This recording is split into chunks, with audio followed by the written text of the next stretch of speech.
ya, bahwa sebenarnya Richard Eliezer ini juga bagian dari korban. Richard Eliezer korban juga? Sebenarnya tumbal ya? Tumbal aja. Tumbalnya Verdi Sambo? Tumbalnya Verdi Sambo. Sebagai advokat, saya menerima permintaan menjadi kuasa hukum dan mendampingi hak tersangka dalam perkara ini secara objektif. Bahkan ketika saya dan Rasa Mala ketika bertemu dengan Ibu Putri secara langsung sebelum Ibu Putri menandatangani surat kuasa, saya telah menyampaikan secara terang bahwa pendampingan hukum yang akan dilakukan bersama tim, tentu saja yang mendampingi nanti adalah tim secara keseluruhan yang juga sudah bekerja sejak awal, adalah pendampingan hukum yang secara objektif, tidak membabi buta, tidak menyalahkan yang benar, dan tidak membenarkan yang salah.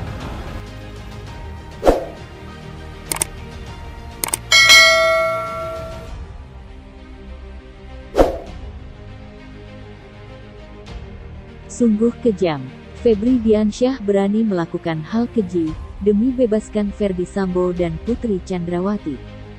Bolak-balik menindas dan menyerang Barada Eliezer. Febri Diansyah DKK disebut pecundang. Roni Talapesi bongkar persekongkolan Verdi Sambo dan terdakwa lain untuk memojokkan Baradae. Tuduhan dari pihak Verdi Sambo dibabat habis oleh Roni Talapesi. Nah, tapi yang Ica tembak itu sebenarnya almarhum jatuh itu belum langsung meninggal. Karena Ica sampaikan ke saya pas nembak jatuh, kan jaraknya cuma deket ya, jatuh tapi suaranya masih ya mengaung ya, udah ditembak terakhir sama Sambo. Itu yang membuat mati. Oh, dan itulah perbedaan keterangan ya. Satu bilang hajar tembak, yang satu bilang tidak ikut menembak Sambonya, minimal versi pengacaranya ya. Ya silakan saja kalau diklaim sama mereka kan kita kan punya alat bukti. Oke. Tapi strategi pembelaan lagi dari Roni apa untuk meringankan hukuman terhadap klien Anda? Ya ada beberapa poin Mas Budiman, nanti pelan-pelan saya akan sampaikan ya.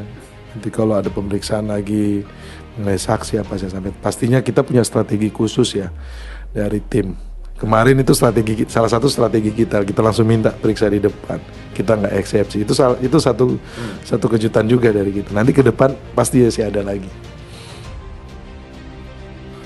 Nah perintahnya itu bukan perintah tembak lagi, perintah tembak dan bunuh.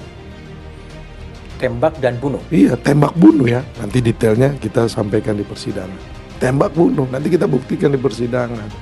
Jadi kalau dibilang hajar sangat tidak masuk nalar, dan karena di BAP-nya Ricky Rizal itu sudah bilang perintahnya perintah tembak. Nah, di BAP-nya Richard Eliezer tembak juga. Itu sudah sangat jelas ya. Hanya di BAP-nya Verdi Sambo hajar. Setahu saya itu di BAP waktu pemeriksaan di awal tuh tembak. Tetapi saya nggak tahu nih kenapa terakhir jadi hajar ya. Silakan saja, masalah terdakwa mengelak apa itu Ya, kan haknya dia wajar. lah ya. Tapi kan nilai pembuktiannya lemah sekali. Doa dan sembayang sebelum melakukan tugas eksekusi itu, Anda memaknainya sebagai apa?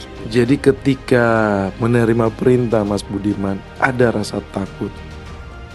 Dia tidak berani membantah, tidak berani menolak, sehingga dia berdoa. Di berdoanya dia tuh Mas Budiman dia sampaikan, Tuhan Yesus, kalau bisa ini jangan terjadi. Tolong ketuk hatinya Bapak. Karena posisinya dia itu sudah marah Sambo. Makanya Richard bilang kalau bisa berubah pikiran. Sambil berdoa itu kan dia dipanggil terakhir lagi naik mobil. Kemudian nyampe di rumah Duren 3. Dia itu tidak, kan kalau dari Saguling ke rumah Duren 3 itu cuma 2 menit, 3 menit belok kiri kanan udah nyampe. Pas nyampe di situ juga pun dia tuh langsung disuruh masuk ke dalam, langsung dia naik ke lantai 2. Lantai kedua itu dia berdoa lagi, itu yang ada di dakwaannya jaksa. Berdoa lagi? Dia berdoa 2 kali Mas Budiman. Maksudnya berdoa, kalau bisa Tuhan tolong ini jangan sampai kejadian. Karena dia mau ngomong sama siapa? Dia sudah tidak punya kesempatan untuk ngomong siapa-siapa. Dia cuma minta tolong sama Tuhan. Tuhan tolong ini jangan kejadian. Setelah itu 5 menit kemudian kan Verdi Sambo sampai menyusul. Ketika dia berdoa itu dia sudah berhadapan dengan Belum, Joshua? dia naik ke lantai 2. Lantai 2, Dia berdoa lagi. berdoa lagi, Iya, Joshua itu kan masih di luar. masih di luar. Kemudian kan ada Ricky Rizal yang ikut mengawasi Kuat Maruf.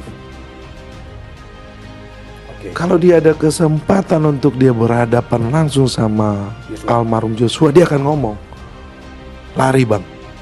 Ini masalahnya tidak ada waktu. Waktunya sangat pendek Mas Budi. Nanti kita buktikan di persidangan.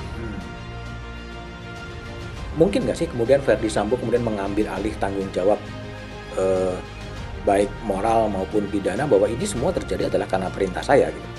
Dari awal kan sudah sampaikan seperti itu. Tetapi dalam proses ini kan kita lihat faktanya berbeda. Tidak ada tanggung jawab itu malah. Malah sekarang mau mojokin Richard Eliezer dengan membilang bahwa hajar. Kedua bilang untuk melindungi Richard Eliezer bikin TKP. Ketiga mengenai status GC-nya itu jangan dipakai untuk hanya untuk kepentingan diri sendiri. Menurut saya sangat nggak masuk nalar. Anda bilang satu sisi Anda siap bertanggung jawab, sisi yang lainnya Anda malah memojokkan Baradae. Kalau sebelum masuk agenda pembuktian, ayo kita uji bersama-sama, gitu kan? Katanya objektif. Ini kalau begini tidak objektif namanya. Belum sampai ke persidangan, mereka sudah menyerang Richard Eliezer. Memasuki babak baru, kini muncul skenario Verdi Sambo untuk tumbalkan Baradae agar bisa bebas dari jerat hukum. Pengacara Barada Eliezer, Roni Talapesi, membantah klaim mantan Kadif Propam Polri, Verdi Sambo, soal perintah menembak Brigadir J atau Nofriansyah Yosua Huta Barat.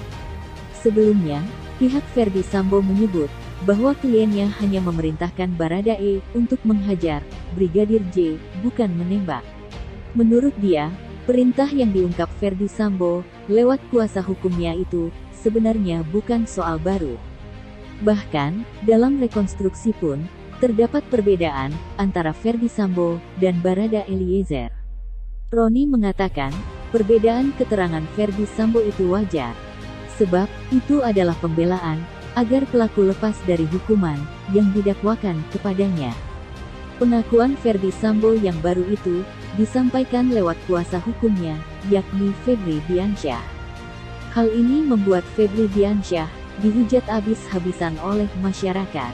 Sejak awal, Febri Diansyah mengungkapkan dirinya akan membela secara objektif, tidak menyalahkan yang benar dan membenarkan yang salah. Namun, seiring berjalannya waktu, ternyata Febri Diansyah malah membantu mengatur skenario Verdi Sambo dan Putri Chandrawati, dan lebih membabi buta dengan melakukan fitnah demi meloloskan sang klien.